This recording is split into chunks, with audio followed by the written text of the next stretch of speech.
আজকের ভিডিও শুরু করার আগে আমাদের বলা উচিত একটা লাইন, যে যুদ্ধ কখনো শান্তি এনে দেয় না, আর হিংসা কখনো পথ হতে পারে না। একজন মহাগুরু বলে গেছেন, তার এক্স্যাক্টলি। ভিডিও আমরা বানিয়েছি, ঠিক আছে, ওটা দেখবেন। আমরা যে দেখে এলাম শ্রীরাম রাঘাভান ডিরেক্টেড 21। মানে এরকম দুর্দান্ত একটা ফিল্মকে এরকম যে হেট দেবে মানুষ, আমার তো আইডিয়ার বাইরে। এরকম নেগেটিভ প্রোপাগান্ডা চলছে মুভিটার আগেনস্টে, যে ওটাতে পরে আসছি, প্রথমে আমরা সিনেমাটায় আসি।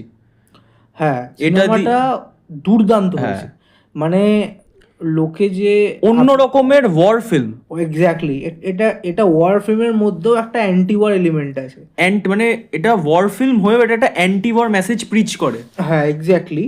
আর সবচেয়ে বড় ব্যাপার, এই মুভিটা যে এত সুন্দরভাবে স্টোরিকে ইউজ করেছে ওয়ার ফিল্মটা থ্রুতে, যেটা আপনার মনেই হবে না যে ঘিচঘিচে অ্যাকশনওয়ালা ওয়ার ফিল্ম। এটা কিন্তু একটা অন্যরকম একটা এক্সপিরিয়েন্স করে আসতে পারবে। আর এটা কিন্তু বলে দিতে, এটা একটা রিয়েল ইনসিডেন্টের ওপর বেসড, যেখানে অরুণ ক্ষেত্রাপাল একজন 21 বছরের ছেলে, তার সে যুদ্ধে মারা যায়, দ্য ব্যাটল অফ বসন্ত না, ব্যাটল অফ তোমার জলপাড়ে।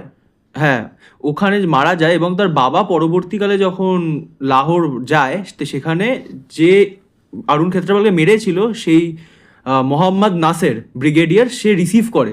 এটার ওপরেই গল্পটা বেজ। এটা কিন্তু কোনো রকম কোনো মনগড়িত কোনো গল্প নয়, যেটা দেখানো হচ্ছে কোনো একটা পার্টিকে বা কোনো পলিটিক্যাল আইডিওলজিকে প্রুফ করানোর জন্য। এটা মানে বলে দিতে, এটা একটা খুবই দুর্দান্ত ফিল্ম। যেইভাবে কাস্ট পারফরমেন্সে যদি আমরা দেখতে যাই, দুর্দান্ত। আগাস্তিয়া নন্দা এটা দিয়ে ডেবিউ করলো, মানে এর আগে করেছে তোমার ওই আর্চিস বলে, কিন্তু ওটা আমরা দেখিনি, কিন্তু বড় পর্দায় ডেবিউ এটা দিয়েই হলো আগাস্তিয়া নন্দা। ধর্মেন্দ্র এত বয়সেও যে এরকম একটা পারফরমেন্স দিতে পেরেছে, সে আমাদের মধ্যে নেই। আর উইথ দ্যাট ইমোশন, ফিল্ম সবচেয়ে বড় যে ইমোশনটা উনি দেখিয়েছে, অ্যাজ আ ফাদার যে ছেলেকে হারিয়েছে ওয়ারে, ওই ইমোশনগুলো ডিসপ্লে করছে ওই ইমোশনাল সিনগুলোতে দুর্দান্ত। মানে আমাদের নিজের চোখে জল চলে এসছে। আর আসরানিও রয়েছেন, তিনিও মারা গেছেন। এটা হয়তো আসরানি আর ধর্মেন্দ্র শেষবার একসাথে স্ক্রিনে দেখলাম আমরা। অদ্ভুত সিন। আসরানি অল্প একটা ক্যামিওর জন্য রয়েছেন, সেই সিনটা কিন্তু খুব সুন্দর, মানে ইমোশনাল করে দেয়, যেহেতু তারা নেই আমাদের মধ্যে। আর তাদেরকে শ্রদ্ধা করে এই ফিল্মটা অ্যাকচুয়ালি বানানো হয়েছে। আর আগাস্তিয়া নন্দা অ্যাজ ডেবিউটেন্ট কেমন লাগলো তোমার, বলো? খুব ভালো, ওর থেকে আরো যথেষ্ট ভালো কাজ দেখতে চাই। এখনকার অনেক অ্যাক্টরদের থেকে বেটার। আমি শুনেছিলাম এই রোলে, আগাস্তার রোলে হয়তো বরুণ ধাওয়ানকে কাস্টিং করার প্ল্যান ছিল, বাট ঠিক ডিসিশন আমি বলতে পারি যেটা 100% ঠিক ডিসিশন নেওয়া হয়েছে। আর আপনারা ওর কাজ দেখে আসুন, আপনারা দেখে সত্যি বলবেন যে সত্যি একটা 21 বছরের ছেলে ব্রেভারি ভাবে মারা গেছিল। আর সীমার ভাটিয়াও ডেবিউ করলো। তার সে অল্প পোর্শনে আছে, কিন্তু সে যেটুকুনি পোর্শনে আছে ভালো লেগেছে। মানে অ্যাজ আ মানে ওকে গার্লফ্রেন্ড হিসেবে পোর্ট্রেট করেছে। ওই অ্যাঙ্গেলটা খুব সুন্দরভাবে রাখা হয়েছে সিনেমাতে রাখা একদম রিয়েল ইভেন্ট, কোনো ক্লিশেড ভাবে দেখানো হয়নি। হ্যাঁ, কোনো ড্রামাটাইজেশন নেই, আছে অল্প কিছু সিনসে, যেরকম থাকে ফিল্মসে, বাট পুরো রিয়েল ইনসিডেন্টের উপর এটা পুরো। আর রয়েছেন হচ্ছে কি দীপক দোবরিয়াল, একটা ছোট ক্যারেক্টার। ওই সিনটা কিন্তু প্রচন্ড পাওয়ারফুল লেগেছে আমার, যেখানে আসে ওই ব্লকটা দুর্দান্ত। মানে কিছু কিছু মোমেন্টস আছে না, আপনারা এরকম চোখ বড় বড় করে গায়ে কাটা দেবে, গুজবাম্পস গ্যারান্টিড। মানে এইরকম মানে এতটা ভালো সিনেমা বানিয়েছে। আমি শুধু একটা জিনিস আমাদের খারাপ লাগে, যখন এরকম একটা সিনেমা একটা প্রপাগান্ডা শিকার হয়।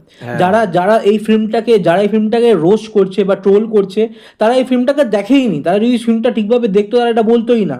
আর ফিল্মের লাস্টে একটা তোমার নাম দেখানোর পরে একটা লোকে অতক্ষণ ওয়েটই করেনি, নাম দেখানোর পর একটা স্ক্রিনে বলা হয়েছে যে এটা পাকিস্তান, মানে এটা রিয়েল ইভেন্ট। সেখানে নাসের একজন মানবিকতার থ্রুতে এটা দেখিয়েছিল, কিন্তু এর জন্য এই নয় যে সব পাকিস্তানিরা ভালো, তারা ইন্ডিয়ানদের উপর অত্যাচার করে। এটা দেখানো হচ্ছে যে এর জন্য এমন দেখানো হচ্ছে পাকিস্তান ভালো। জয় হিন্দ এটা দিয়ে শেষ হচ্ছে। লোকেরা বলছে এটা পাকিস্তান প্রেম দেখিয়েছে, প্রো পাকিস্তান প্রোপাগান্ডা। একদমই নয়, এদের কথায় একদম যাবেন না। একটা কোনো সিনেমা জ্ঞানও নেই, কোনো কিছু নেই, খালি প্রপাগান্ডা ছড়ানোর ধান। আপনারা নিজের বিচার করে যান। আর আমরা বলছি যখন ভালো, আপনারা এক্স্যাক্টলি। আর জয়দীপ পেহলওয়াত অ্যাজ নাসের, ওহো কি অ্যাক্টিং! ও বাবা, জয়দীপ পেহলওয়াতের ভার্সেটাইলনেস এর থেকে প্রমাণ হলো। মানে ওকে কতগুলো সিনেমায় দেখেছি, কতগুলো ওয়েব সিরিজে দেখেছি, এখানে যা অভিনয় করেছে না, মুগ্ধ। মানে উইথ নস্টালজিয়া, উইথ ইমোশন, অনেক কিছু মানে ইমোশন মানে যে এমন একটা ভাবে ক্যারেক্টার দেখিয়েছে, যে রিগ্রেট ফিল করছে, রিগ্রেট ফিল করছে, ওইটা এমন ভাবে করেছে দুর্দান্ত। জয়দীপ আলবাত ভাই, স্যালিউট স্যালিউট। আর ববি দেওলের ভয়েস ওভার আছে ইয়াং যখন হ্যাঁ, ধর্মেন্দ্র ববি দেওলের portion-এ, একটা voice ওটা over খুব আছে। সুন্দর লেগেছে, মানে আমার অসুবিধা হয় না, যে মনে হয় না ববি দেওল মনে হচ্ছে কথা রিয়াল বলছে। ধর্মেন্দ্র। হ্যাঁ, ধর্মেন্দ্রই মনে হচ্ছে ভয়েস ওটা। আর ববি দেওলের সাথে ম্যাচও করে মনে হয়, হ্যাঁ। এবং সানি দেওলের সাথে হয়তো খুব একটা ম্যাচ করে না। এক্স্যাক্টলি।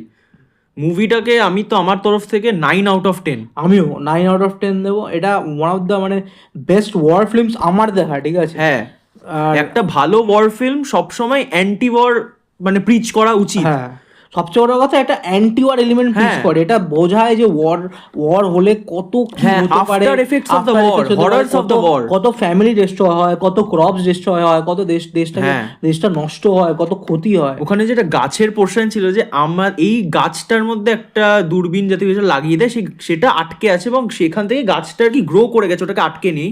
ধর্মেন্দ্র বলে যে গাছটা জানে না যে এখানে যুদ্ধ হয়েছে, এত মানুষ মারা গেছে, এখান থেকে দেশ ভাগ হয়ে গেছে, এখন সে আর একই দেশের ভাগে নেই।